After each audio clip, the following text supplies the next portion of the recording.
Hey everyone! Tonight we're diving into something a bit different. We're exploring the forgotten corners of history where ordinary people faced extraordinary horrors and somehow found ways to sleep through the darkest chapters humanity has ever written.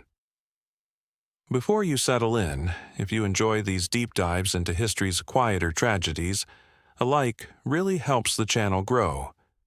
And drop a comment letting me know where you're listening from and what time it is there. It's always fascinating to see how these stories reach people all around the world as they're winding down for the night. Now get comfortable, maybe adjust that pillow, because tonight we're stepping into a world where compassion and terror walked hand in hand, where the act of caring for others meant staring death in the face every single day. We're talking about plague caretakers, the unsung souls who tended to the dying when everyone else ran away. Picture this. It's 1665 in London, and the Great Plague has turned the city into something resembling a living nightmare. The streets that once bustled with merchants and children now echo with the hollow sound of cartwheels carrying bodies. Windows are boarded up, doors marked with red crosses, and the phrase, "Lord have mercy upon us," scrawled beneath in shaking handwriting.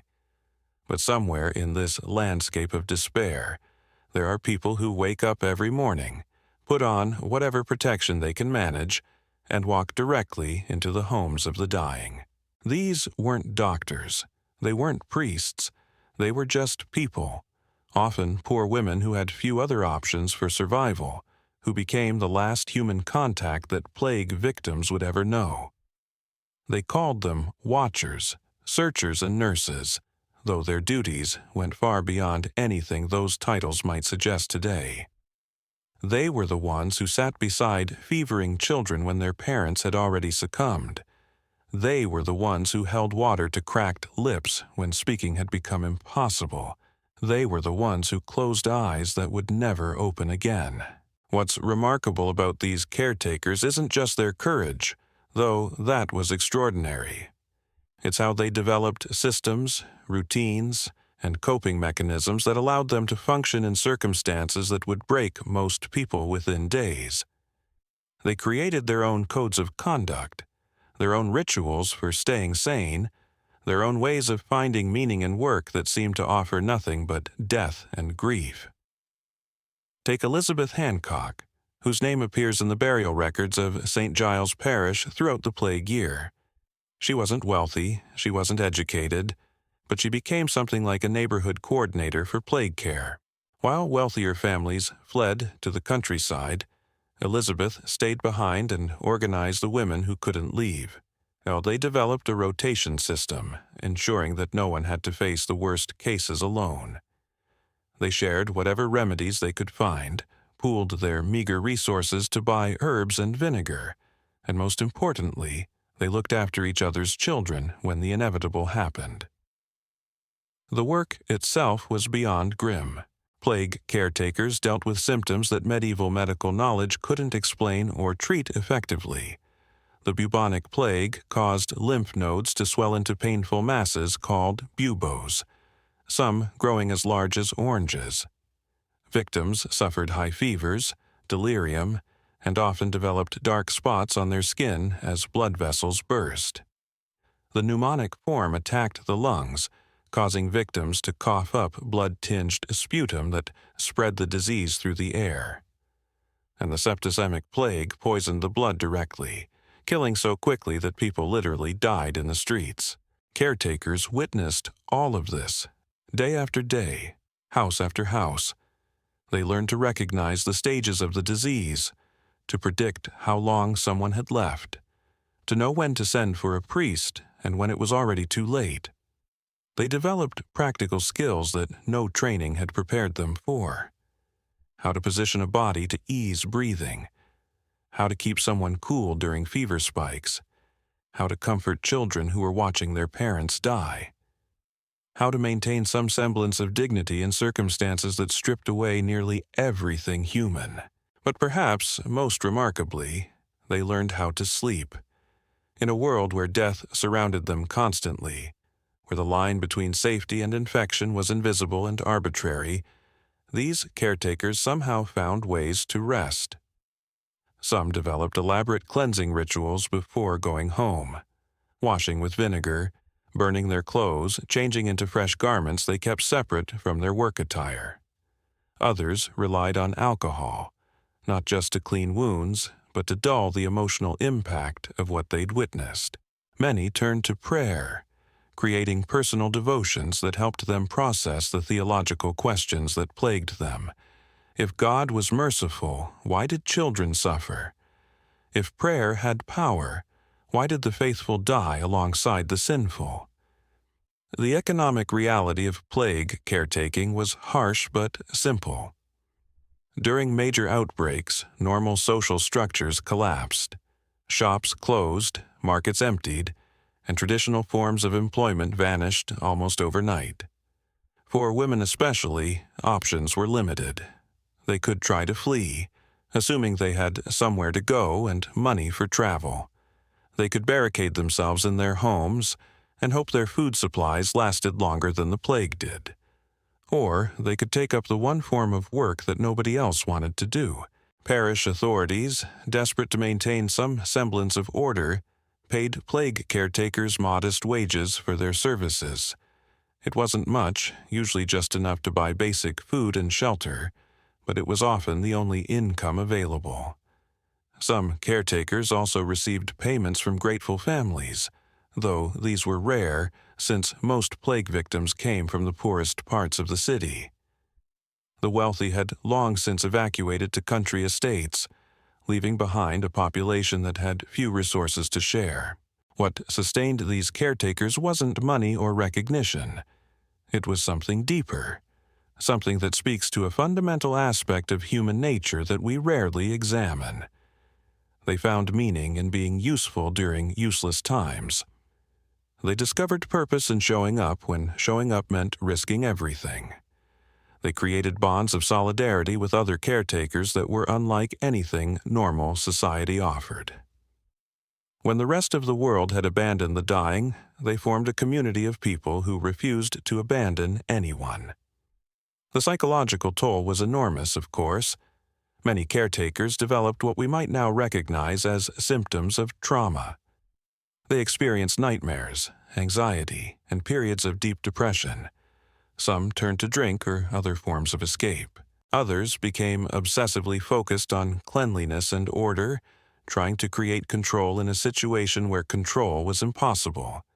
But they also developed remarkable resilience. They learned to compartmentalize their experiences, to separate their work selves from their private selves, to find small moments of joy and beauty even in the midst of overwhelming sorrow. One of the most striking things about plague caretakers was how they maintained their own health, both physical and mental. They weren't just lucky survivors. They were people who developed strategies that actually worked, at least well enough to keep them functioning when others couldn't. Some of these strategies were practical. They learned to avoid certain behaviors that seemed to increase infection risk. They figured out ways to minimize direct contact with bodily fluids. They discovered that certain herbs and preparations, while not cures, might offer some protection. But the mental strategies were equally important. Many caretakers developed a kind of professional detachment that allowed them to function effectively while preserving their emotional well-being. They learned to see death not as a failure, but as a natural conclusion to suffering. They focused on providing comfort rather than attempting impossible cures. They measured success not in lives saved, but in dignity preserved, fear reduced, and loneliness ended. The relationships between caretakers were crucial to their survival. They created informal networks that provided practical support and emotional relief. They shared information about which remedies seemed most effective, which families were most grateful, which areas of the city were becoming too dangerous to enter.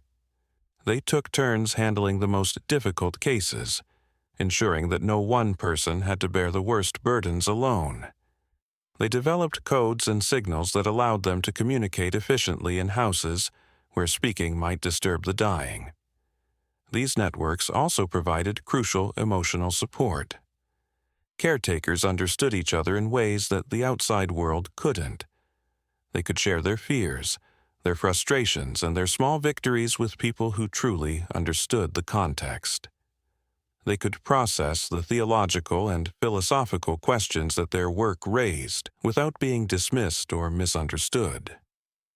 They could admit to moments of doubt, despair, or anger without being judged as inadequate or unfaithful. The daily routine of a plague caretaker began before dawn and often continued past midnight. They would start by checking on the patients they'd left the night before, noting any changes in condition and adjusting care accordingly. They prepared simple meals for those who could still eat, though appetite was usually one of the first things the plague destroyed. They administered whatever medicines were available, usually herbs steeped in wine or water, though everyone knew these offered little more than comfort. The hardest part of the work wasn't the medical care. It was the emotional labor. Caretakers became counselors, priests, and family members to people who had lost everything. They listened to final confessions from those who couldn't reach a priest. They promised to deliver messages to distant relatives. They held hands during the final moments when breathing became too difficult for words. They closed eyes, folded hands, and said prayers over bodies that would soon be carted away for mass burial. Between houses, caretakers walked through streets that resembled something from an apocalyptic vision. Bodies lay in doorways where they'd collapsed while trying to seek help. Wild dogs roamed in packs, feeding on corpses that had been left too long. Smoke rose constantly from the fires where contaminated belongings were burned. The smell was overwhelming, a mixture of decay, smoke, and the herbs that people burned trying to purify the air. Yet somehow, caretakers learned to navigate this landscape, to find their way from house to house, to continue their work despite everything their senses told them about the danger they faced. The knowledge these caretakers accumulated was entirely practical and experiential. They learned to read the subtle signs that indicated how much time someone had left. They discovered which positions provided the most comfort for different symptoms. They figured out ways to help delirious patients drink water and take nourishment. They developed techniques for cleaning and caring for bodies that maintained dignity while minimizing their own exposure to infection. None of this knowledge was written down or formally transmitted. It lived in the minds and hands of women who had learned it through necessity and shared it through whispered conversations and demonstrated techniques. As we settle deeper into this exploration of plague caretakers, we're just beginning to understand the full scope of what these remarkable people endured and accomplished. Their story reveals something profound about human nature, about our capacity to find meaning and purpose even in the darkest circumstances, about the ways that ordinary people can become extraordinary when faced with extraordinary challenges. Extraordinary when faced with extraordinary challenges. What made these plague caretakers truly remarkable wasn't just their willingness to face death daily, but their ability to create systems of hope within systems of despair. They developed an entire underground culture of care that operated parallel to official responses, often more effectively than anything the authorities could provide. Consider the way they handled children. When entire families succumbed to plague, caretakers often found themselves caring for orphaned children who had nowhere else to go. The official response was usually to send these children to overcrowded poorhouses where they would likely die anyway. But caretakers developed informal adoption networks, quietly placing children with families who had survived, creating new kinship bonds that transcended blood relations. They understood that survival wasn't just about keeping bodies alive, it was about preserving the possibility of future happiness. Margaret Whitmore, whose name appears in parish records from the 1636 plague outbreak in Newcastle, exemplified this broader vision of care. She not only tended to the sick, but also maintained detailed mental records of who belonged to whom. When delirium set in and patients couldn't remember their own names, Margaret remembered for them. She knew which children belonged to which parents, which elderly people had relatives in other towns, which craftsmen had apprentices who might inherit their tools. In her mind, she carried the social fabric of entire neighborhoods, ready to help rebuild when the crisis passed. The caretakers also developed a sophisticated understanding of what we might now call psychological first aid. They recognized that people facing death needed different kinds of comfort at different stages of their illness. In the early stages, when patients still hoped for recovery, caretakers offered encouragement and practical remedies. As conditions worsened, they shifted to providing comfort and helping patients reconcile with their fate. In the final stages, they focused on ensuring that no one died alone, that final words were heard and remembered, that death occurred with as much dignity as circumstances allowed. This psychological sophistication extended to how they handled their own trauma. Caretakers developed rituals that helped them transition between their work lives and their personal lives. Some would stop at churches on their way home, not necessarily to pray, but to sit quietly in spaces that felt separate from the infection and death they'd been surrounded by. Others had specific items of clothing they would change into after work, physical markers that helped them shift their mental state. Many developed personal prayers or mantras that they would repeat while walking between houses, ways of processing what they'd witnessed while preparing for what they would encounter next. The economic networks caretakers created were equally sophisticated. They established systems of mutual aid that went far beyond simple charity. When one caretaker fell ill, others would take over her patients and ensure her own family was fed. When someone needed supplies they couldn't afford, the group would pool resources or find creative ways to obtain what was needed. They traded services with other essential workers, exchanging nursing care for bread from bakers who stayed open, or for protection from night watchmen who kept order in abandoned neighborhoods. These economic arrangements were often conducted through intermediaries to minimize direct contact and infection risk. A caretaker might leave a list of needed supplies with a trusted shopkeeper, who would gather the items and leave them at a designated location for pickup. Payment might be handled through third parties or delayed until after the crisis passed. These systems required enormous trust and social coordination, revealing just how sophisticated these informal networks had become. The spiritual life of plague caretakers was complex and often unconventional. Many found that traditional religious explanations for suffering became inadequate when faced with the reality of children dying in agony, while cruel adults survived unscathed. They developed their own theological understandings, often emphasizing service and compassion over doctrine and ritual. Some began to see their work as a form of prayer, a way of participating in divine mercy, even when divine justice seemed absent. Religious authorities often viewed these caretakers with suspicion. Their intimate contact with the dying gave them knowledge about last words, deathbed confessions, and final requests that traditionally belonged to priests. Their success in providing comfort sometimes exceeded what official clergy could offer.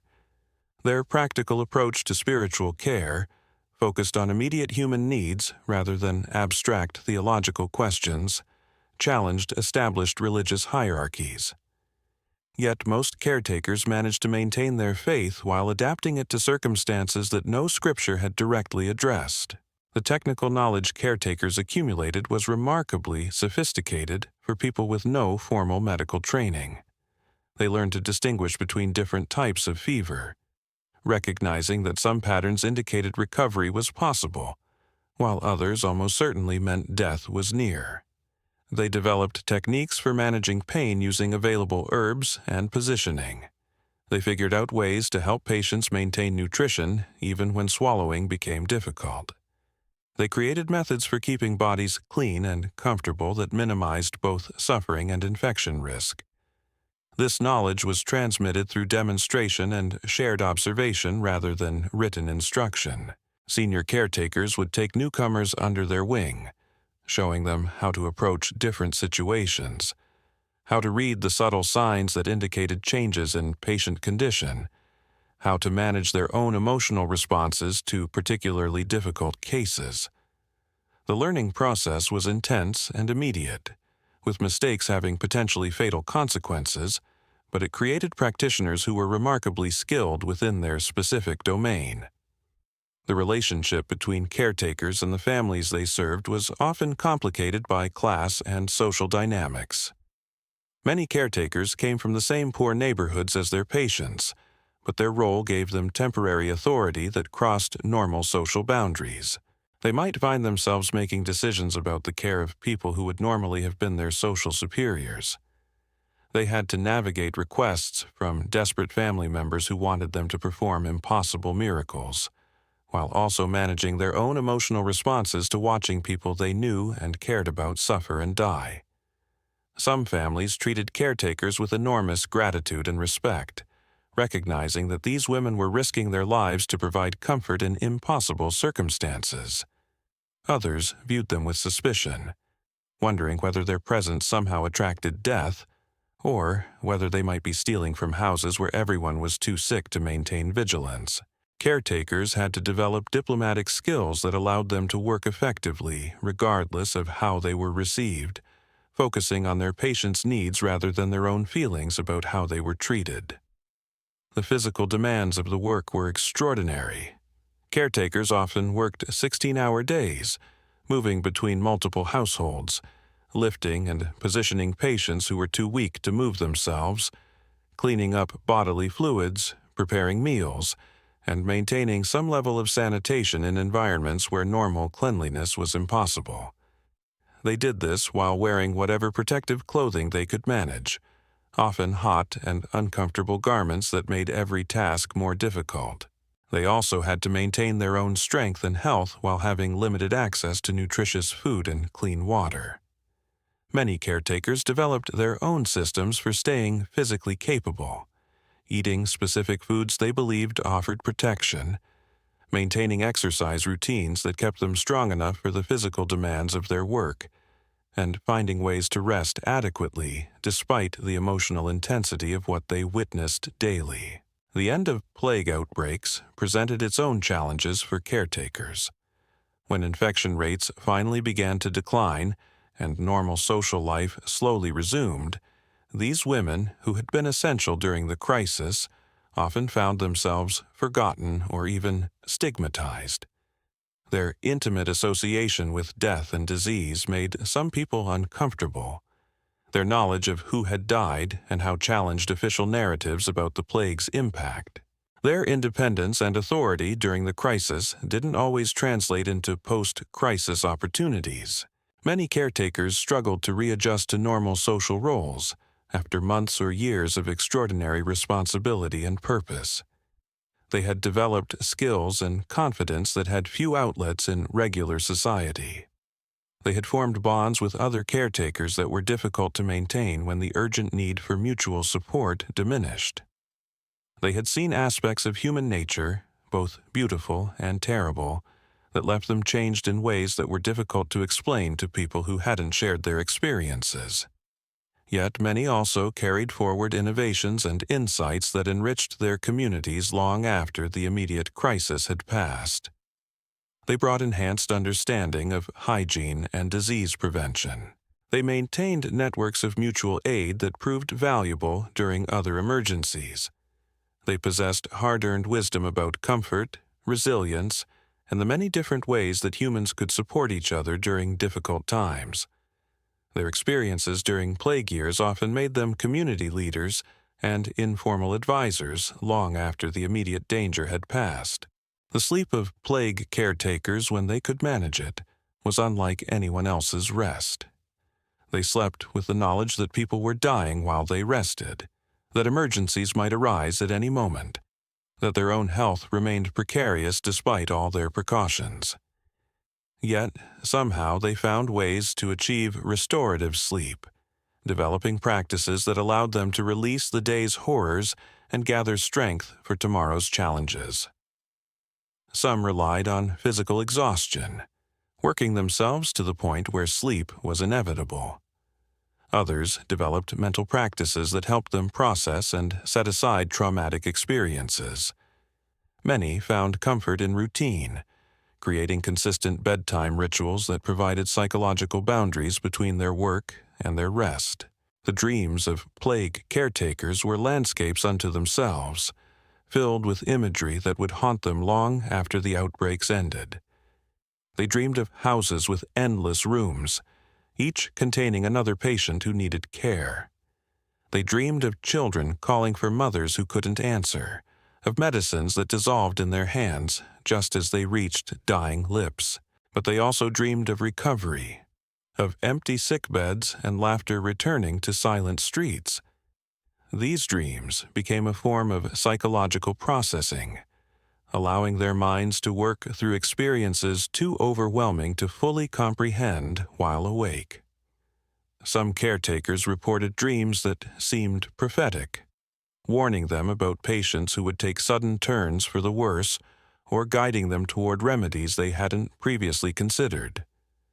Whether these were genuine intuitive insights born from accumulated experience, or simply the mind's way of organizing vast amounts of observed detail, many caretakers learned to pay attention to their sleeping visions. They would wake with hunches about which patients needed immediate attention or which families were approaching crisis points. The development of professional relationships among caretakers created something resembling what we might now call supervision or peer support. Experienced caretakers took responsibility for mentoring newcomers, not just in practical techniques but in emotional survival strategies. They taught newer workers how to recognize when they were becoming overwhelmed, how to ask for help without admitting defeat, and how to maintain hope when every rational indicator suggested hopelessness. These mentoring relationships often developed into deep friendships that lasted long beyond the plague years. Women who had shared the experience of walking into death's domain together formed bonds that transcended normal social boundaries. They had seen each other function under impossible pressure, had trusted each other with their lives, had shared knowledge that couldn't be gained any other way.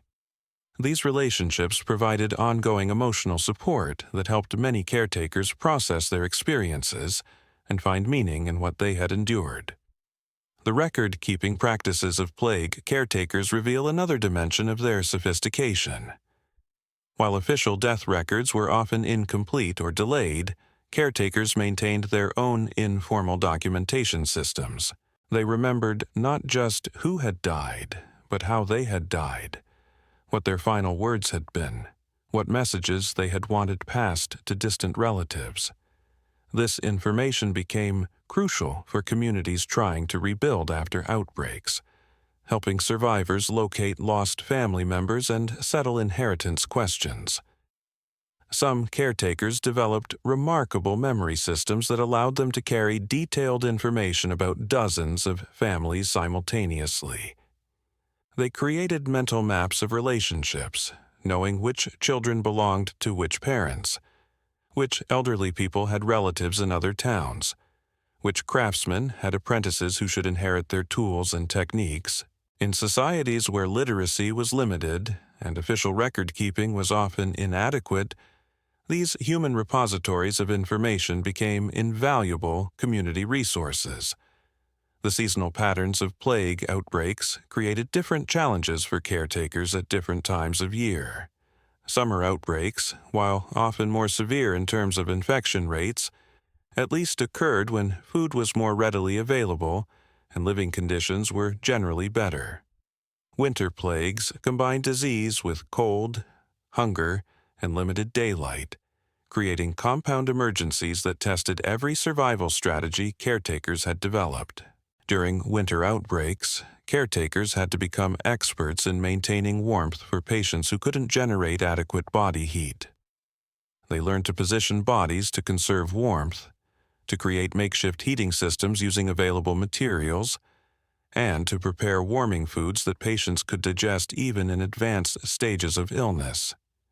They also had to manage their own exposure to cold while moving between houses, developing clothing systems that provided protection from both weather and infection.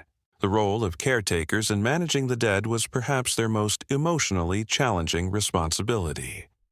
When families were too sick to handle funeral arrangements and official authorities were overwhelmed, caretakers often became responsible for preparing bodies for burial. This involved not just physical preparation, but also spiritual and emotional care for the dying person's final moments and immediate aftermath. They developed rituals around death that honored both religious traditions and practical necessities. They learned to position bodies in ways that suggested peaceful rest rather than painful struggle. They gathered personal items that family members might want to preserve. They said prayers that encompassed multiple religious traditions, recognizing that in extremis, sectarian differences mattered less than human dignity. They created moments of ceremony and reverence even in circumstances that seemed to strip away all possibility of dignity. The economic impact of plague caretakers extended far beyond their immediate wages. By maintaining some level of care for the sick and dying, they prevented complete social collapse in affected areas. Their work meant that some businesses could remain open because owners knew their families would be cared for if they became ill. Their presence provided psychological reassurance that helped prevent panic-driven population flights that could spread disease to unaffected areas. Caretakers also served as informal economic coordinators during outbreaks. They knew which households had surplus food or supplies, and which were in desperate need. They facilitated trades and exchanges that kept essential goods circulating even when normal commercial networks had broken down. They identified skilled workers who were still healthy and could take over essential services when regular practitioners had died or fled. The technological innovations developed by plague caretakers were modest but significant within their context. They created improved methods for administering liquids to patients who couldn't sit up. They developed better ways to contain and dispose of contaminated materials. They figured out how to modify existing tools and household items to serve medical purposes. They created communication systems that allowed them to coordinate care across multiple households without unnecessary direct contact. These innovations emerged from practical necessity rather than theoretical knowledge, but they often represented genuine improvements over existing methods. Some techniques developed by plague caretakers were eventually adopted by trained physicians and became standard medical practices. Their empirical approach to problem solving, driven by immediate need and tested through direct application, sometimes produced better results than approaches based on contemporary medical theory. The psychological profiles of successful plague caretakers reveal certain personality traits that seem to predict who would be able to sustain this work over extended periods. Successful caretakers tended to be people who could compartmentalize their emotions without becoming completely detached. They were often individuals who found meaning in service to others, who could maintain hope in desperate circumstances, and who possessed unusual reserves of physical and emotional stamina. Many successful caretakers had experienced significant personal losses before becoming involved in plague care. They had already learned to function while grieving, to find purpose amid suffering, to continue daily routines when normal life had been disrupted. Their previous experiences with trauma, while painful, had taught them coping strategies that proved invaluable when facing the overwhelming trauma of plague outbreaks. The training methods used by experienced caretakers to prepare newcomers were remarkably sophisticated, given the urgent circumstances under which they operated. Senior caretakers developed informal curricula that introduced new workers gradually to increasingly difficult situations. They started newcomers with patients who were likely to recover or who were peacefully dying, allowing them to build confidence and skills before facing more challenging cases. This graduated exposure helped prevent the psychological overwhelm that could incapacitate new caretakers before they developed necessary coping mechanisms. Experienced caretakers also provided ongoing emotional support, checking regularly on newcomers' psychological state and intervening when they noticed signs of dangerous stress or despair. They created informal debriefing sessions where workers could process difficult experiences and learn from each other's approaches to challenging situations. The dietary practices of plague caretakers reflected both practical necessity and evolving understanding of disease prevention. Many developed specific eating routines based on beliefs about which foods provided protection or strength. They often ate separately from their families to reduce infection risk, creating meal rituals that marked transitions between their work lives and home lives. Some caretakers became skilled at preparing nutritious meals from limited ingredients, knowledge that proved valuable not just for their own survival, but for helping patients maintain strength during illness. They learned which foods were easiest for sick people to digest, which preparations provided the most nutrition in the smallest portions, and how to make unpalatable medicines more acceptable by combining them with familiar flavors. As plague seasons progressed, caretakers often found that their role in the community evolved beyond direct patient care. They became informal counselors for survivors struggling with grief and trauma. They provided practical advice about rebuilding lives and livelihoods after devastating losses. They served as living bridges between the traumatic experiences of the plague years and the slow process of community recovery. Their unique perspective, having witnessed both the worst and best of human behavior during crisis, made them valuable advisors for community leaders trying to prepare for future emergencies. They understood which social systems had proven resilient and which had collapsed under pressure. They knew which individuals had demonstrated leadership capabilities under stress and which had proven unreliable when their communities needed them most. The personal transformation experienced by plague caretakers was often profound and permanent. Many reported that their experience had changed their fundamental understanding of life's meaning and purpose. They had seen how quickly normal life could be disrupted, how arbitrary survival could be, how much ordinary daily existence depended on systems and relationships that most people took for granted. This transformation often made it difficult for caretakers to fully return to pre-plague social roles and expectations. They had developed perspectives and capabilities that set them apart from people who hadn't shared their experiences. They had learned to find meaning in circumstances where meaning seemed impossible, to maintain hope when hope appeared irrational, to continue functioning when functioning seemed pointless. The legacy of plague caretakers extends far beyond their immediate contributions to survival during specific outbreaks.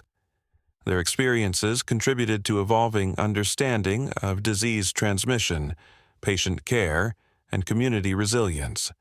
Their innovations in nursing techniques, their insights into psychological support during trauma, and their models for organizing mutual aid during emergencies influenced approaches to healthcare and disaster response that developed over subsequent centuries. Perhaps most importantly, their stories preserve evidence of human capacity for compassion and service under the most extreme circumstances imaginable. They demonstrate that even in situations that seem to reduce life to mere survival, people can find ways to maintain dignity, create meaning, and express the deepest values of human civilization. Their quiet heroism reminds us that ordinary people facing extraordinary challenges can achieve remarkable things, not through dramatic gestures but through sustained commitment to caring for others when caring seems impossible. The medical innovations that emerged from plague caretaking were born not from academic study but from desperate necessity. When traditional remedies proved useless against the plague's relentless progression, caretakers became unwitting researchers, testing different approaches through trial and error with human lives hanging in the balance. They discovered that certain combinations of herbs seemed to ease breathing difficulties, that specific positioning could reduce patient discomfort, and that some methods of cleaning wounds prevented secondary infections that often proved more fatal than the plague itself. These discoveries were passed along through whispered conversations and demonstrated techniques rather than written records. A caretaker might notice that patients who received a particular herbal preparation seemed to rest more peacefully, and word would spread through their informal network until other caretakers began trying the same approach. Success was measured not in cures, which remained impossible, but in small improvements. A few extra hours of sleep for a dying child, reduced delirium during final days, the ability to take water without retching. The psychological techniques caretakers developed for managing their own trauma were equally innovative. They learned to create mental compartments that allowed them to function professionally while preserving their emotional core. Some developed elaborate internal rituals, mentally reviewing each patient interaction to identify what had gone well and what might be improved, transforming even their failures into learning experiences rather than sources of crushing guilt. Others found solace in creating meaning from meaninglessness. They began to see their work not as fighting death, but as shepherding souls through their final earthly experience. They focused on ensuring that no one died feeling abandoned or forgotten, that final moments contained whatever comfort was possible to provide. This shift in perspective, from cure-focused to comfort-focused care, allowed them to find success even in situations where traditional medical goals were impossible to achieve. The social dynamics within caretaker communities were complex and constantly evolving. Leadership emerged organically, usually based on experience, emotional stability, and practical competence rather than formal authority or social status. Women who had never held positions of responsibility found themselves coordinating the care of entire neighborhoods, making life and death decisions and managing resources that determined whether communities survived or collapsed. These leadership roles created tensions with existing social hierarchies. Male church and civic officials who had fled during outbreaks sometimes returned to find that women had assumed authority roles they had never previously been allowed to hold. The practical competence these women had demonstrated during crisis didn't automatically translate into continued authority once normal social structures resumed operation, creating ongoing conflicts about whose expertise should be valued and whose voices should be heard. The relationship between caretakers and religious authorities was particularly complicated. While many clergy fled during outbreaks, caretakers remained and often found themselves performing functions traditionally reserved for ordained ministers. They offered spiritual comfort, heard final confessions, and provided last rites when no priests were available.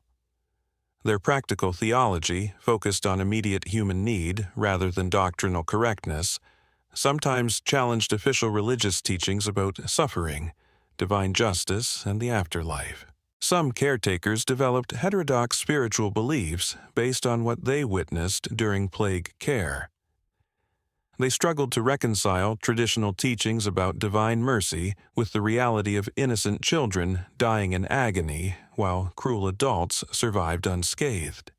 They created personal theologies that emphasized service and compassion over ritual observance, finding God's presence in acts of care rather than in formal worship. These evolving beliefs sometimes put them at odds with religious authorities, but provided essential spiritual sustenance during their darkest moments. The physical environment caretakers worked in was itself a constant challenge requiring continuous adaptation. Houses where entire families lay dying became toxic environments where normal sanitation was impossible to maintain. Caretakers learned to work efficiently in spaces contaminated with bodily fluids, filled with the odors of sickness and death, often poorly lit and inadequately ventilated. They developed techniques for creating cleaner microenvironments within larger contaminated spaces, using available materials to improve air circulation and reduce infection risks. They also became experts at improvised medical equipment. When proper tools weren't available, they learned to modify household items to serve medical purposes. Spoons became medicine dispensers, torn cloth became bandages, wooden boards became splints. They figured out how to create makeshift stretchers for moving patients, how to construct privacy screens using available fabric, and how to build temporary isolation areas within shared living spaces. The nutrition challenges faced by both caretakers and their patients required creative solutions that went beyond simple food preparation. Many plague victims lost their appetite completely, while others could only tolerate liquids or very soft foods. Caretakers developed techniques for maintaining nutrition in people who could barely swallow, creating liquid preparations that delivered essential nutrients in forms sick bodies could process. They also had to maintain their own nutrition while working long hours in stressful conditions with limited access to fresh food. Many developed eating schedules that maximized their energy while minimizing time away from patient care. They learned to identify which foods provided sustained energy versus quick bursts, which preparations were least likely to upset stomachs already stressed by emotional trauma, and how to eat adequately while maintaining whatever infection control measures they believed necessary. The sleep patterns of plague caretakers evolved in response to the irregular demands of their work. Unlike people with normal schedules, caretakers never knew when they might be called to handle emergencies. They learned to sleep in short intervals, developing the ability to fall asleep quickly and wake up alert. Many became skilled at power napping, grabbing rest whenever opportunities arose rather than waiting for ideal sleeping conditions. Their sleep was often interrupted by nightmares or anxiety dreams related to their work, but they also developed techniques for managing these disruptions. Some used prayer or meditation to calm their minds before sleeping. Others created bedtime rituals that helped them transition from the intensity of their work to a mental state conducive to rest. Many found that sharing sleeping spaces with other caretakers provided both practical security and emotional comfort that improved their ability to achieve restorative sleep. The communication systems caretakers developed allowed them to coordinate complex care networks while minimizing direct contact that might spread infection. They used coded signals that could convey patient status information across distances. They established message relay systems that allowed information to travel between neighborhoods without requiring face-to-face meetings. They created simple marking systems that indicated which houses needed attention, which patients required specific types of care, and which areas had become too dangerous for lone caretakers to enter. These communication innovations were particularly important for managing emergencies that arose outside normal working hours. When patients took sudden turns for the worse during the night, caretakers needed ways to summon help quickly without waking entire neighborhoods or creating panic. They developed quiet signaling methods that allowed them to call for assistance while maintaining the relative calm essential for effective patient care. The emotional labor performed by caretakers extended far beyond their direct patient interactions. They often became the primary source of information for families separated by quarantine or death. They carried messages between dying parents and children who couldn't visit. They provided updates to relatives in other towns about the status of loved ones. They served as witnesses to final words and final wishes when no family members were present to hear them directly. This role as emotional intermediary required extraordinary sensitivity and judgment. Caretakers had to decide how much information to share with family members who were asking about dying relatives. They had to find ways to convey love and comfort from people who were too sick to express these feelings themselves. They had to help families prepare for deaths while maintaining whatever hope was still realistic to preserve. The long-term health consequences experienced by caretakers who survived plague outbreaks were significant, but poorly understood at the time. Many suffered from what we might now recognize as chronic stress disorders, experiencing ongoing anxiety, depression, and physical symptoms related to prolonged trauma exposure. Some developed chronic respiratory problems from constant exposure to contaminated air. Others suffered from repetitive stress injuries caused by the physical demands of lifting and positioning patients for months or years. Yet many caretakers also reported positive long-term effects from their experiences. They had discovered inner reserves of strength they hadn't known they possessed. They had developed skills and confidence that served them well in other challenging situations. They had formed relationships and created meaning in their lives that provided ongoing satisfaction long after the immediate crisis had passed. Their complex legacy included both trauma and growth, loss and discovery, suffering and unexpected forms of fulfillment. The economic innovations caretakers developed during plague outbreaks often outlasted the medical emergency itself. Their systems for organizing mutual aid, for coordinating resource sharing during scarcity, and for maintaining essential services when normal commercial networks collapsed, provided models that communities could adapt for other types of emergencies. Their experience managing complex logistics under pressure proved valuable during wars, famines, and other disasters that required rapid organization of community resources. The knowledge preservation efforts of caretakers ensured that hard-won insights weren't lost when outbreaks ended. While they rarely wrote formal records, they maintained oral traditions that passed essential information to future generations. They told stories that preserved both practical knowledge about disease management and deeper wisdom about human resilience during impossible circumstances. These stories became part of community folklore, providing both entertainment and education for people who might someday face similar challenges. The international connections that developed between caretaker communities in different regions created informal networks for sharing information about effective treatments and organizational strategies. Traveling merchants, religious pilgrims, and other mobile populations carried news about which approaches were proving most successful in different locations. This informal information exchange helped communities prepare for outbreaks and respond more effectively when disease arrived. The gender dynamics of plague caretaking created lasting changes in some communities' understanding of women's capabilities and appropriate social roles. Women who had demonstrated leadership, medical knowledge, and organizational skills during emergencies sometimes continued to exercise authority and influence after normal conditions returned.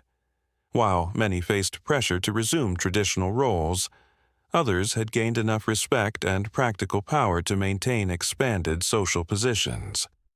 The spiritual legacy of plague caretakers influenced religious practices and beliefs in subtle but significant ways.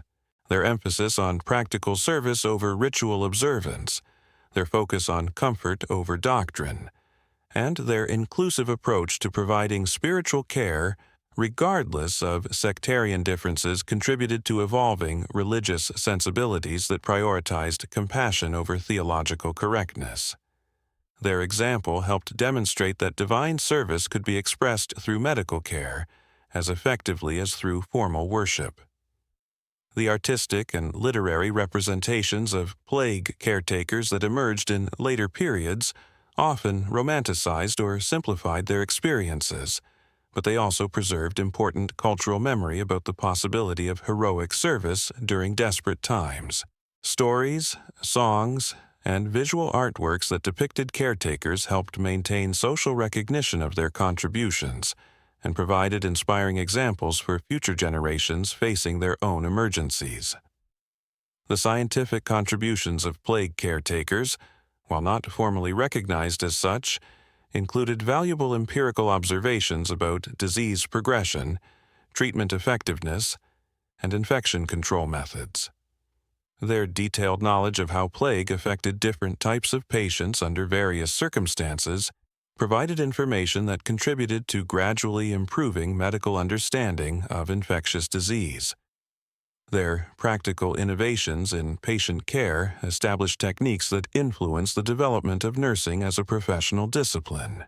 As we continue to explore the world of plague caretakers, we're beginning to understand how their experiences illuminate fundamental questions about human nature, social organization, and the sources of meaning during times of extreme adversity. Their stories reveal the remarkable capacity of ordinary people to rise to extraordinary circumstances, to create order within chaos, and to maintain humanity's deepest values even when civilization itself seems to be crumbling around them.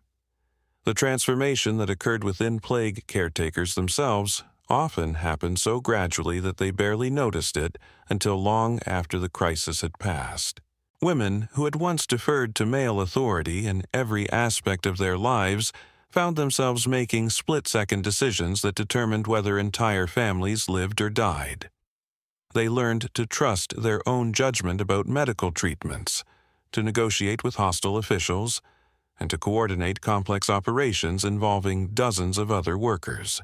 This personal evolution wasn't always welcome or comfortable. Many caretakers struggled with the confidence and independence they had developed, finding it difficult to readjust to social expectations that required them to be passive and dependent.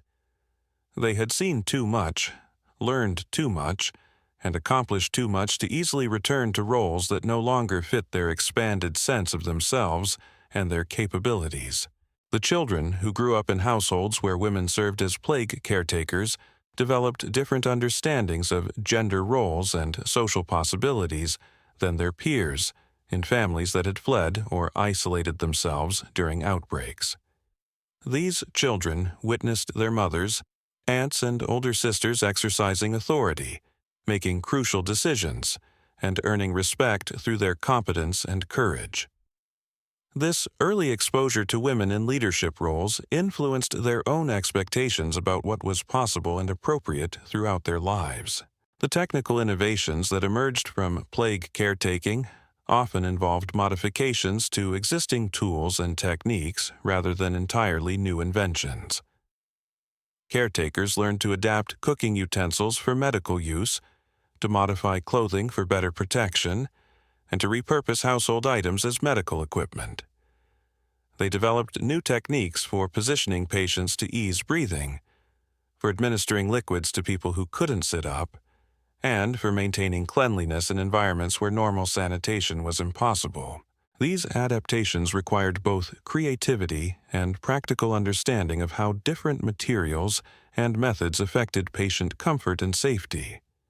Caretakers became skilled at evaluating the trade-offs between different approaches, understanding that solutions which worked well in one situation might be completely inappropriate in another. Their flexible, problem-solving approach to challenges created a culture of innovation that often produced better results than rigid adherence to established medical practices. The psychological support systems caretakers created for each other were remarkably sophisticated, given their lack of formal training in mental health. They learned to recognize signs of dangerous stress in their colleagues, to provide intervention when someone was approaching breakdown, and to help each other process traumatic experiences in ways that prevented long-term psychological damage. These informal therapy sessions often took place during brief breaks between patient visits, in quiet corners of churches, or during shared meals when multiple caretakers gathered together. They developed techniques for helping each other separate their professional responsibilities from their personal emotional responses, for maintaining hope when circumstances seemed hopeless, and for finding meaning in work that often seemed to produce nothing but suffering and death.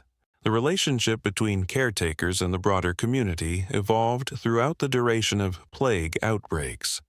Initially, many were viewed with suspicion or fear, as if their association with disease somehow made them dangerous or unclean. Over time, as their essential role became undeniable, community attitudes often shifted toward gratitude and respect. However, this respect was sometimes mixed with continued wariness, as if caretakers had crossed invisible boundaries that set them apart from normal social life. Some communities developed formal recognition systems for caretakers, creating ceremonies that honored their service or establishing ongoing support for caretakers who'd been injured or traumatized during their work. Others provided more practical recognition, ensuring that caretakers had priority access to food and supplies, or guaranteeing them positions in community rebuilding efforts after outbreaks ended. The documentation practices of caretakers created invaluable historical records, even though most of their record-keeping was informal and oral rather than written. They maintained detailed knowledge about which families had been affected, how different treatments had worked, and what factors seemed to influence survival rates. This information became crucial for communities trying to understand what had happened to them and how they might better prepare for future outbreaks. Some caretakers developed remarkable memory systems that allowed them to retain complex information about hundreds of patients and families over extended periods. They could recall not just medical details, but also personal information about patients' lives, relationships, and concerns. This comprehensive knowledge made them valuable resources for communities trying to rebuild social networks and resolve practical problems after devastating population losses. The seasonal rhythms of plague care created different challenges that required caretakers to adapt their techniques and approaches throughout the year. Summer outbreaks, while often more severe in terms of infection rates, at least occurred when fresh food was available and living conditions were generally more tolerable. Winter plagues combined disease with cold, hunger, and limited daylight, creating compound emergencies that tested every survival strategy caretakers had developed. During winter months, caretakers became experts in managing warmth for patients who couldn't regulate their own body temperature. They learned to create warming systems using available materials, to prepare foods that provided both nutrition and heat, and to position patients in ways that conserved body heat while still allowing access for necessary care. They also had to manage their own exposure to cold while moving between houses, developing clothing and movement strategies that protected them from both weather and infection. The role of caretakers in preserving social memory during and after plague outbreaks was particularly important in communities where literacy rates were low and formal record-keeping was limited. They became living repositories of information about who had lived, who had died, what relationships had existed, and what obligations and inheritances needed to be resolved when the crisis passed. This responsibility for preserving community memory often continued long after the immediate medical emergency had ended. Former caretakers were frequently consulted when questions arose about property rights, family relationships, or business obligations that had been disrupted by plague deaths. Their detailed knowledge of community social networks made them essential resources for rebuilding civil society after devastating population losses. The international exchange of information between caretaker communities helped spread effective techniques and approaches across geographical boundaries. Traveling merchants, religious pilgrims, and refugees carried news about which treatments were proving most successful in different regions, which organizational methods were working best, and which innovations might be worth trying in new locations. This informal information network operated much faster than official medical or governmental communication systems, allowing communities to benefit from the hard-won experience of caretakers in distant locations. The practical, tested knowledge that traveled through these networks often proved more valuable than theoretical medical advice from learned authorities who had no direct experience with plague care. The economic impact of caretakers extended far beyond their immediate wages to encompass their role in maintaining community stability during crisis periods. By ensuring that some level of care was available for the sick and dying, they prevented the complete social collapse that could occur when fear and desperation overwhelmed all other considerations. Their presence provided psychological reassurance that helped maintain minimal social order even under extreme stress. Caretakers also served as informal economic coordinators, facilitating exchanges of goods and services when normal commercial networks had broken down. They knew which households had surplus resources and which were in desperate need, enabling them to arrange trades and transfers that kept essential supplies circulating even when formal markets had ceased to function. The training methods developed by experienced caretakers represented sophisticated approaches to adult education under emergency conditions. Senior practitioners learned to assess newcomers' abilities and emotional stability quickly, to provide graduated exposure to increasingly difficult situations, and to offer ongoing support that prevented dangerous overwhelm while building necessary skills and confidence. This mentoring process involved both formal instruction in specific techniques and informal modeling of professional behavior and emotional management. New caretakers learned not just what to do, but how to maintain their psychological equilibrium while doing it, how to interact effectively with patients and families under stress, and how to work collaboratively with other caretakers in high-pressure situations. The spiritual dimensions of plague caretaking often involved reconciling traditional religious teachings with the harsh realities of epidemic disease. Many caretakers struggled to understand why divine providence would permit such widespread suffering, why prayers for healing so often went unanswered, and why good people seemed to die while cruel ones survived. These theological challenges forced them to develop more nuanced and personal spiritual understandings. Some caretakers found meaning by reframing their work as participation in divine mercy, rather than as fighting against divine will. They began to see their role as helping ease suffering rather than preventing death, as providing comfort during life's final stages rather than attempting impossible cures. This shift in perspective allowed them to find spiritual satisfaction in their work, even when traditional measures of success were unattainable.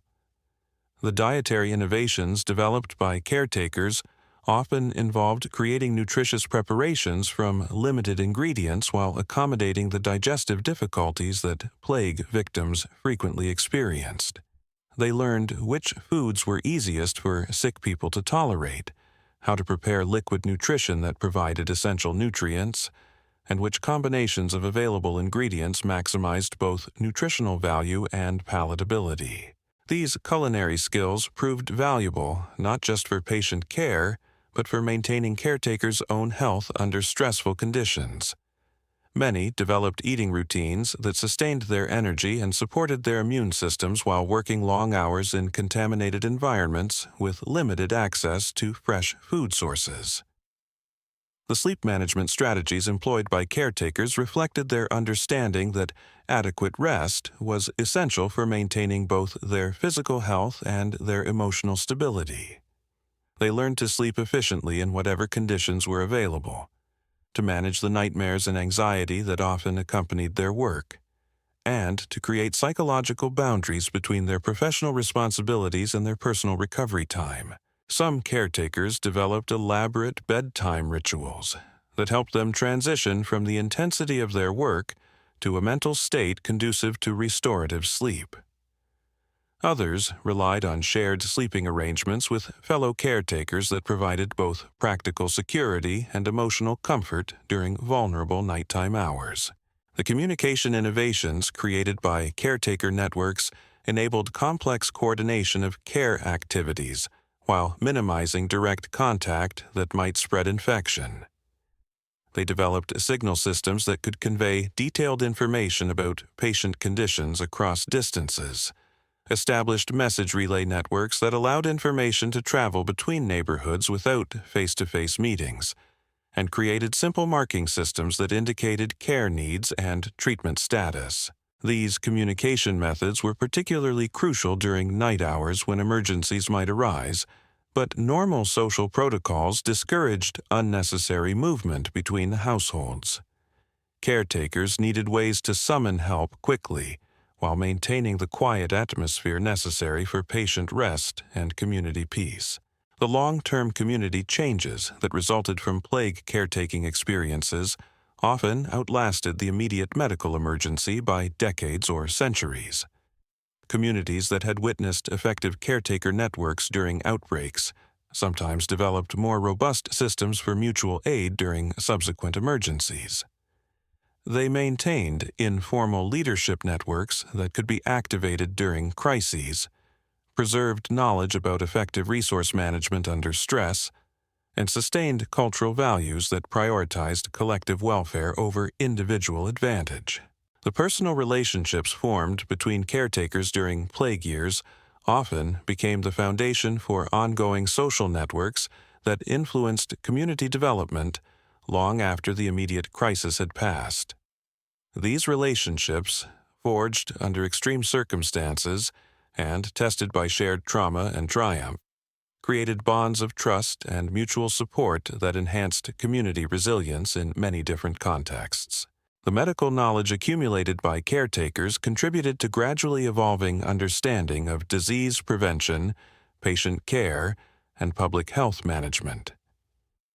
While their insights were rarely formally recorded or officially recognized, their practical experience with infection control, symptom management, and patient comfort influenced the development of medical practices that improved outcomes during subsequent outbreaks and other health emergencies. The psychological insights developed by caretakers about trauma management, stress response, and emotional resilience provided valuable knowledge about human adaptation to extreme circumstances. Their experience with maintaining mental health under impossible conditions, supporting others through devastating losses, and finding meaning amid overwhelming suffering created wisdom that enhanced community understanding of human psychological needs and capabilities. The legacy of plague caretakers reveals something profound about human adaptability that challenges our modern assumptions about what people can endure. These women didn't just survive impossible circumstances, they innovated within them, creating systems of care that were often more effective than anything official authorities could provide. Their success stemmed not from superior resources or training, but from their willingness to observe carefully, adapt quickly, and prioritize human dignity, even when every external condition suggested that dignity was a luxury they couldn't afford. The transformation of plague caretakers from ordinary community members to essential emergency workers happened gradually, almost imperceptibly. Many began by simply helping a sick neighbor or relative when no one else was available. They found themselves staying longer than intended, learning more than they expected, becoming more capable than they had imagined possible. Before they realized it, they had developed expertise that made them indispensable to their community's survival. This organic development of essential skills under pressure reveals something important about human potential that formal education systems rarely access. When survival depends on competence, people discover abilities they never knew they possessed.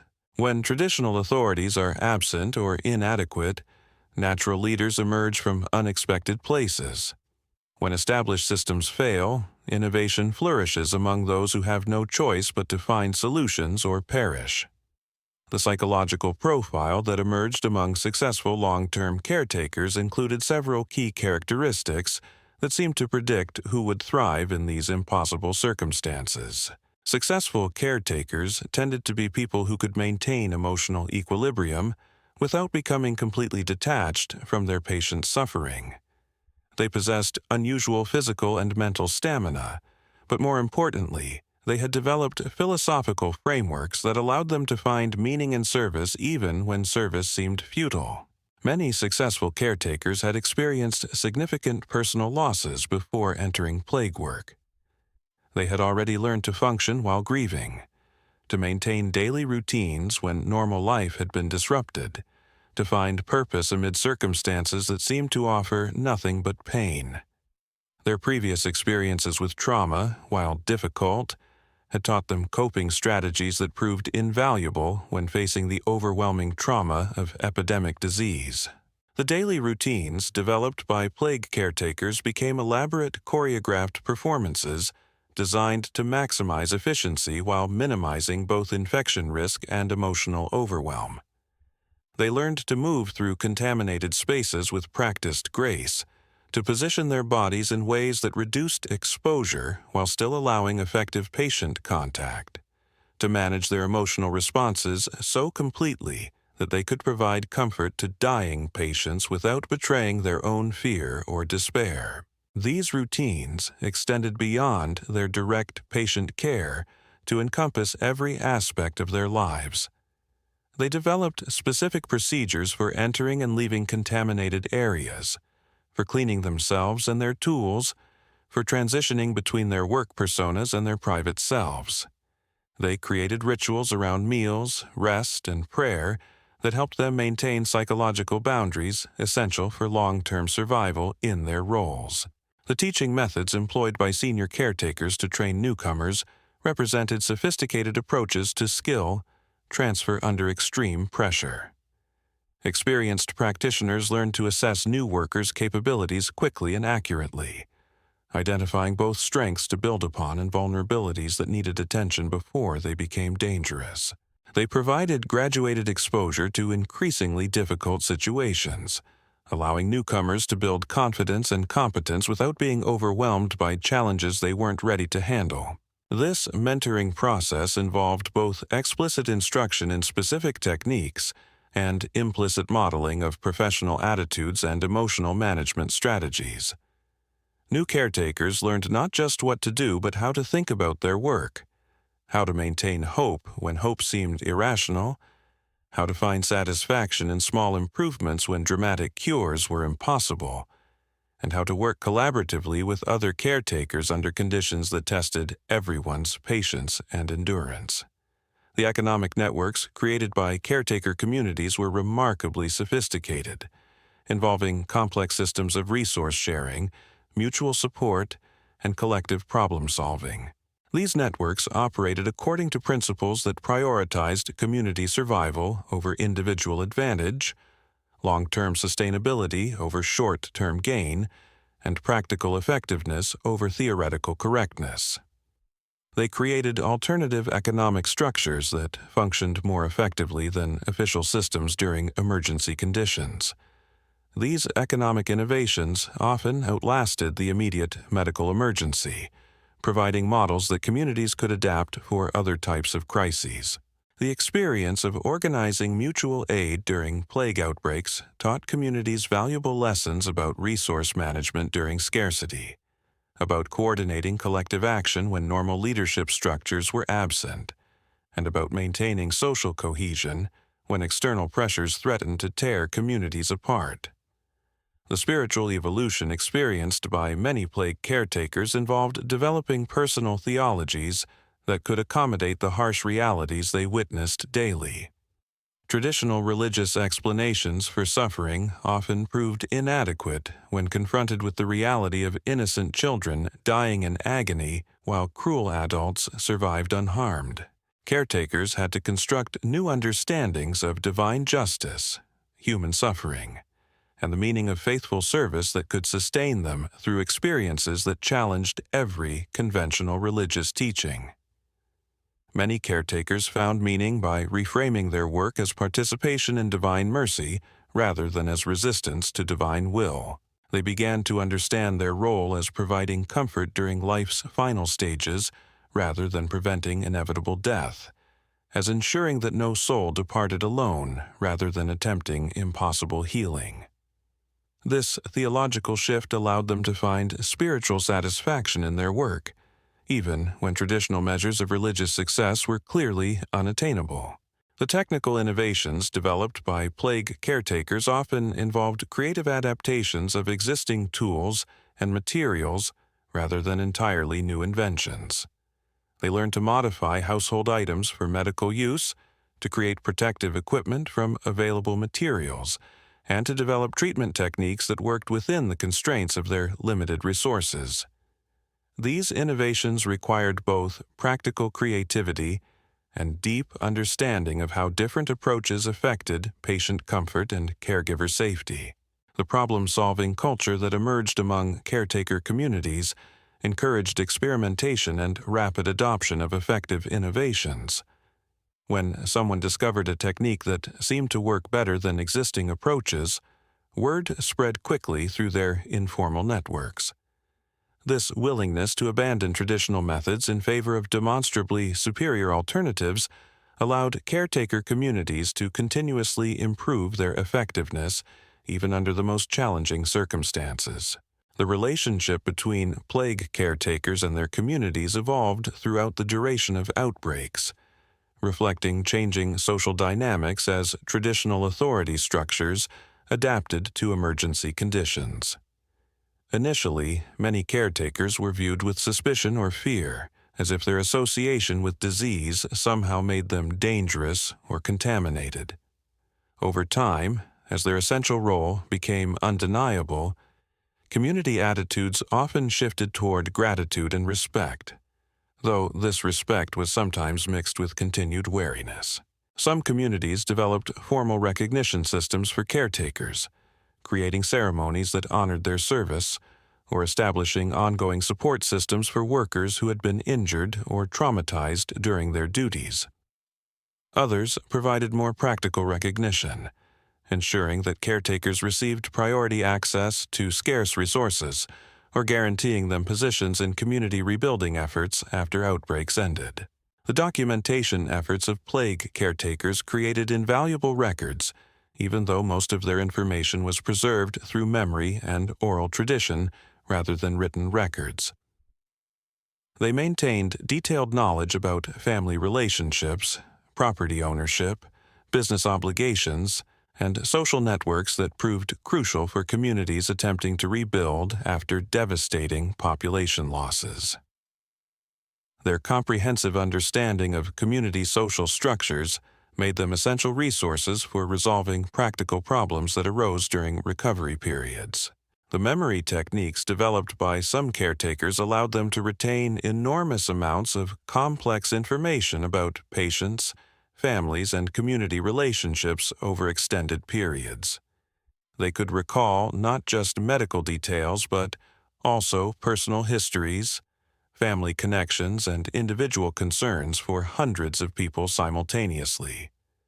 This remarkable capacity for information storage and retrieval reflected both natural ability and trained skill developed through constant practice under high-stakes conditions.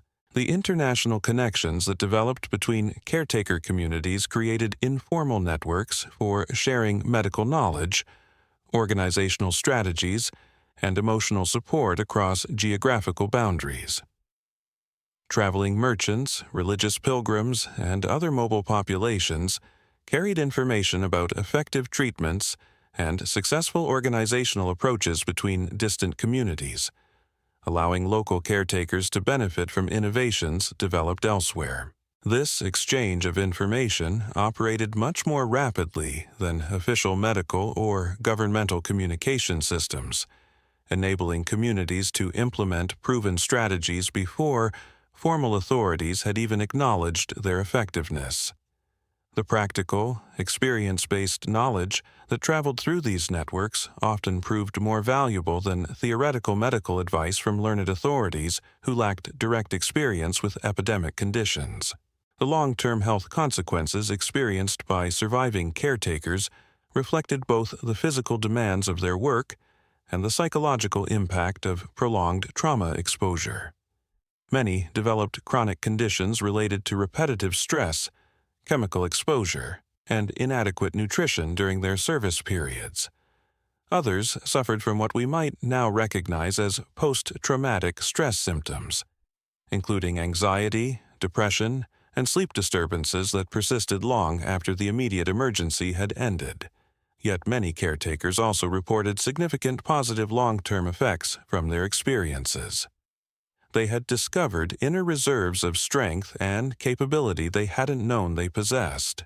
They had developed skills and confidence that served them well in subsequent challenges. They had formed relationships and found meaning in their lives that provided ongoing satisfaction and purpose long after the plague years had become memory. The children who grew up in communities where plague caretakers were active developed different understandings of social roles, community responsibility, and human capability than their peers in areas that had been evacuated or isolated during outbreaks. These children witnessed ordinary people rising to extraordinary challenges, saw women exercising authority and making crucial decisions, and learned that communities could survive devastating losses through collective action and mutual support. The educational impact of these childhood experiences influenced entire generations, creating adults who were better prepared for subsequent emergencies and more willing to take on community leadership roles when circumstances required it. The cultural memory of effective caretaker networks provided models that communities could adapt for other types of crises, enhancing overall social resilience. The artistic and literary representations of plague caretakers that emerged in later periods often simplified or romanticized their experiences, but they also preserved important cultural memory about the possibility of heroic service during desperate times. Stories, songs, and visual artworks depicting caretakers helped maintain social recognition of their contributions and provided inspiring examples for future generations facing their own emergencies. These cultural representations, while not always historically accurate, served important functions in preserving community values and maintaining social cohesion. They reminded people that ordinary individuals could make extraordinary contributions when circumstances demanded it, that communities could survive seemingly impossible challenges through collective action, and that human dignity could be preserved even under the most degrading conditions. The scientific contributions of plague caretakers, while not formally recognized as such at the time, included valuable empirical observations about disease transmission, treatment effectiveness, and patient care techniques. Their detailed experience with how epidemic diseases affected different types of patients under various circumstances provided information that contributed to gradually improving medical understanding of infectious disease processes. Their practical innovations in nursing care, infection control, and patient comfort established techniques that influenced the development of medical practices long after the immediate emergency had passed. Many procedures that became standard medical practice originated in the improvised solutions developed by caretakers working under impossible conditions with minimal resources. The gender dynamics of plague caretaking created lasting changes in some communities' understanding of women's capabilities and appropriate social roles. Women who had demonstrated medical knowledge, organizational skills, and leadership abilities during emergencies sometimes continued to exercise expanded authority and influence after normal conditions returned. While many faced pressure to resume traditional roles, others had gained enough practical power and community respect to maintain broader social positions. The psychological insights developed by plague caretakers about trauma management, stress response, and emotional resilience provided valuable knowledge about human adaptation to extreme circumstances. Their experience with maintaining mental health under impossible conditions, supporting others through devastating losses, and finding meaning amid overwhelming suffering contributed to evolving understanding of human psychological needs and capabilities. The community organizing models developed by caretaker networks influenced approaches to emergency management that extended far beyond medical crises. Their methods for coordinating collective action, managing scarce resources, and maintaining social cohesion under extreme pressure provided templates that communities could adapt for dealing with wars, famines, natural disasters, and other emergencies that required rapid mobilization of community resources. The spiritual legacy of plague caretakers influenced religious practices and beliefs in ways that emphasized practical service over ritual observance, compassion over doctrinal correctness, and inclusive care regardless of social or religious differences. Their example demonstrated that divine service could be expressed through medical care as effectively as through formal worship, contributing to evolving religious sensibilities that prioritized meeting human needs over maintaining institutional authority. As we reach toward the end of our exploration into the world of plague caretakers, we begin to see how their experiences illuminate fundamental questions about human nature, social organization, and the sources of meaning during times of extreme adversity. Their stories reveal not just remarkable individual courage, but the extraordinary capacity of human communities to adapt, innovate, and maintain their deepest values, even when everything familiar has been stripped away. These women who walked into houses of death every morning, who held dying strangers in their arms, who found ways to sleep despite witnessing horrors that would paralyze most people, represent something essential about human resilience that transcends their specific historical moment. They remind us that ordinary people facing extraordinary challenges can achieve remarkable things, not through dramatic gestures or heroic speeches, but through sustained commitment to caring for others when caring seems not just difficult, but impossible. Their quiet heroism echoes across the centuries, whispering to us in our comfortable beds that courage isn't the absence of fear, but the willingness to act despite it.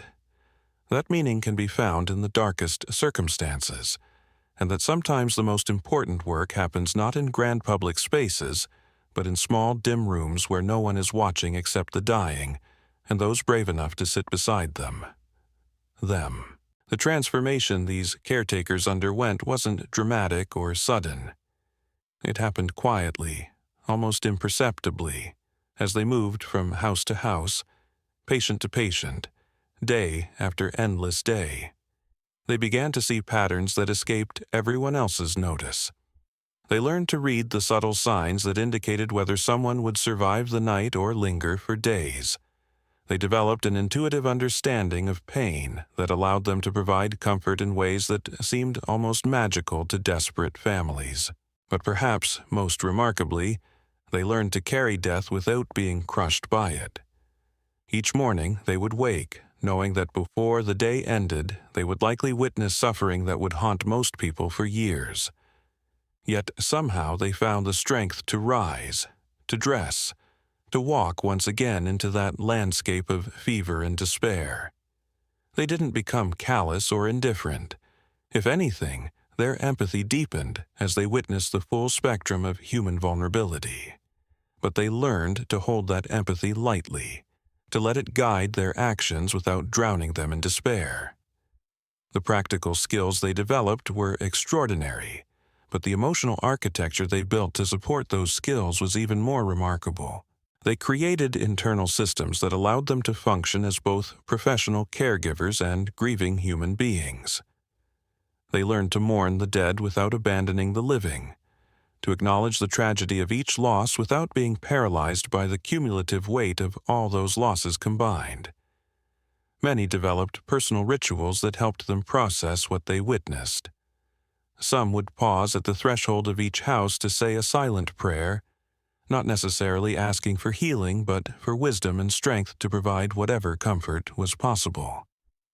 Others created mental ceremonies around the moment of death, small acknowledgments of the life that had just ended, and the family that had just been forever changed. These rituals weren't grand or elaborate, but they served crucial psychological functions, helping caretakers maintain their humanity while performing work that could easily have dehumanized them. The relationship between caretakers and time itself became fundamentally altered by their experiences. In normal life, people measure time in hours, days, weeks, seasons. Caretakers learn to measure time in breaths, in the spaces between moans, in the gradual cooling of skin that mark the transition from life to death.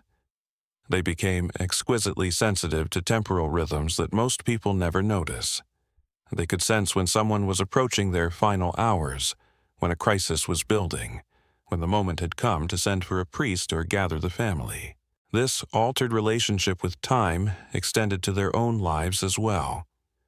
They learned to live completely in the present moment, not because they had embraced some philosophical ideal, but because the demands of their work required absolute attention to immediate circumstances. They couldn't afford to be distracted by memories of yesterday's losses or worries about tomorrow's challenges. Each patient required their complete presence, their undivided focus, their full humanity.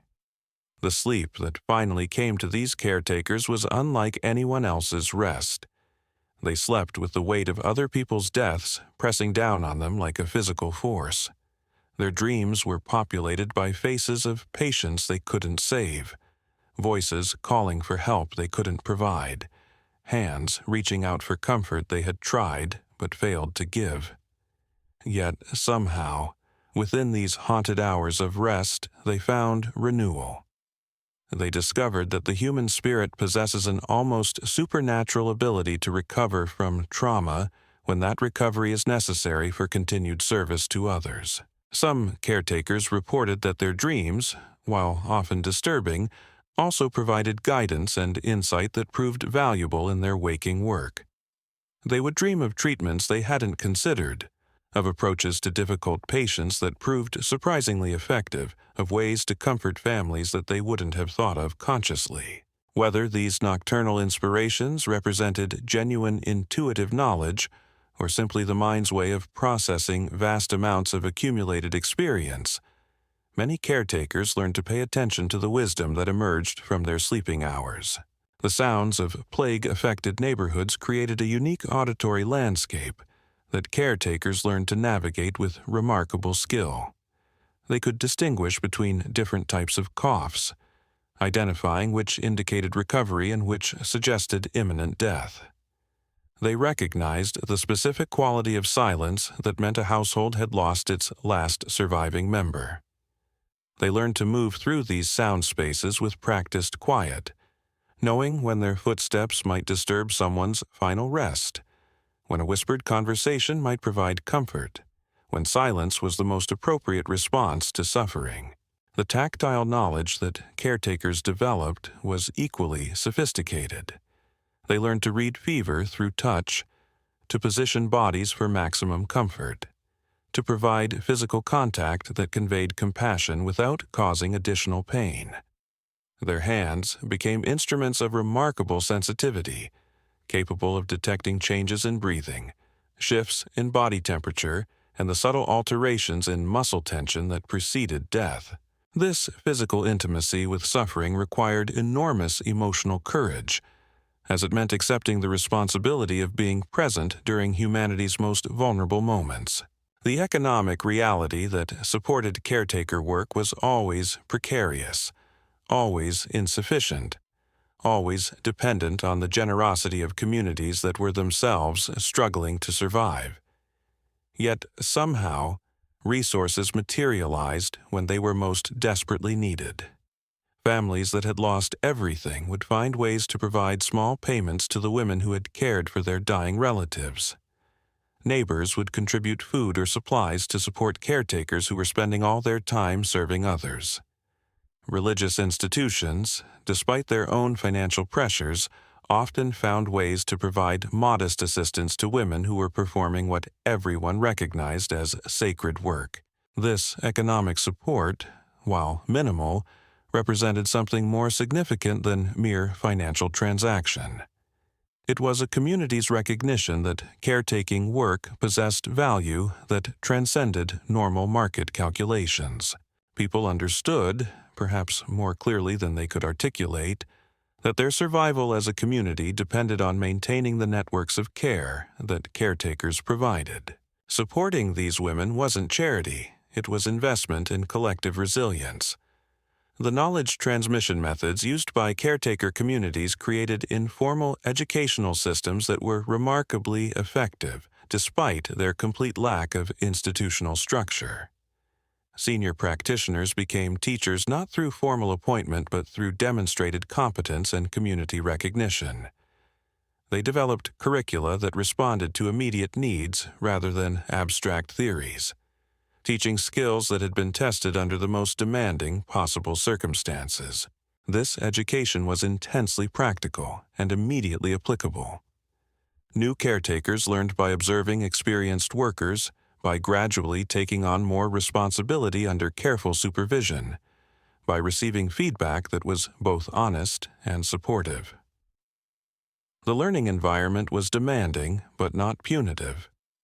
Mistakes were treated as opportunities for growth rather than reasons for judgment. The goal was always to develop competent practitioners who could work effectively while maintaining their emotional equilibrium and physical health. The cultural impact of plague caretaking extended far beyond the immediate medical emergency to influence community understanding of service, sacrifice, and social responsibility. Children who witnessed their mothers, aunts, and older sisters performing caretaking work absorbed lessons about courage, compassion, and community obligation that shaped their values throughout their lives. They learned that ordinary people could rise to extraordinary challenges when circumstances demanded it, that women were capable of leadership and decision-making under pressure, and that communities could survive devastating losses through collective action and mutual support. These childhood experiences created adults who were better prepared for subsequent emergencies and more willing to take on community leadership roles when situations required it. The cultural memory of effective caretaker networks provided models that communities could adapt for other types of crises, creating a legacy of enhanced social resilience that outlasted the immediate medical emergency by generations. The theological questions that plague caretaking raised were profound and often disturbing. Caretakers witnessed suffering that challenged conventional explanations of divine justice, mercy, and providence. They saw good people die horrible deaths, while cruel individuals survived unharmed. They watched children suffer in ways that seemed to mock any notion of loving divine oversight. They experienced the apparent randomness of survival that made traditional religious explanations of reward and punishment seem naive or even cruel. Many caretakers responded to these theological challenges by developing more nuanced and personal spiritual understandings. They began to focus less on understanding God's purposes and more on fulfilling human obligations. They found meaning not in explaining suffering but in alleviating it. They discovered spiritual satisfaction not in successful healing, but in faithful presence during others' final journeys. Their theology became less concerned with cosmic justice and more focused on immediate mercy. The political implications of plague caretaking were subtle but significant. When official authorities fled and formal institutions collapsed, caretakers demonstrated that essential services could be maintained through informal networks of committed individuals. They proved that communities could organize effective responses to emergencies without waiting for direction from distant governments or established hierarchies. Their success challenged assumptions about who was capable of leadership and what types of knowledge were most valuable during crises. This demonstration of grassroots competence and community self-reliance influenced political thinking in ways that weren't always immediately apparent, but became significant over time. Communities that had witnessed effective caretaker networks during plague outbreaks often developed greater confidence in their ability to address other challenges through collective action, rather than dependence on external authority. The artistic representations of plague caretakers that emerged in subsequent periods revealed the complex ways that society processed and remembered their contributions. Some artistic works romanticized their service, portraying them as angelic figures who moved through scenes of death, bringing comfort and healing. Others emphasized the horror and tragedy of their circumstances, using their suffering as symbols of human vulnerability and social breakdown. These varied artistic interpretations reflected different community needs for understanding and remembering the plague experience. Some groups needed to see caretakers as heroes whose example could inspire future generations. Others needed to process the trauma of what they had witnessed by creating works that acknowledged the full horror of what had occurred. Both approaches served important cultural functions, helping communities integrate devastating experiences into their ongoing collective narratives. The scientific knowledge that caretakers accumulated through their practical experience was extensive and valuable, even though it was rarely recorded in formal medical texts. They developed a sophisticated understanding of disease progression, patient comfort measures, and infection control techniques that were often more effective than contemporary medical theory. Their empirical approach to treatment, based on careful observation of what actually worked rather than adherence to abstract principles, produced innovations that influenced medical practice for generations. This practical knowledge was transmitted through demonstration and shared experience rather than written instruction, creating a form of medical education that was both more immediate and more sustainable than formal academic training. The skills and insights that caretakers developed were tested daily under the most demanding possible circumstances, ensuring that only genuinely effective approaches survived and spread through their networks. The psychological transformation experienced by plague caretakers often involved developing what might be called professional personalities that were distinct from their private selves. They learned to separate their emotional responses as individuals from their functional responsibilities as caregivers, creating internal boundaries that allowed them to provide effective care while protecting their own mental health. And so, as we drift toward sleep ourselves tonight, perhaps we can carry with us the quiet strength of these forgotten women who walked into darkness, armed with nothing but compassion and stubborn human dignity.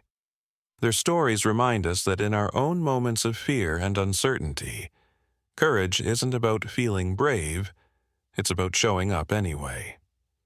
Sweet dreams, everyone.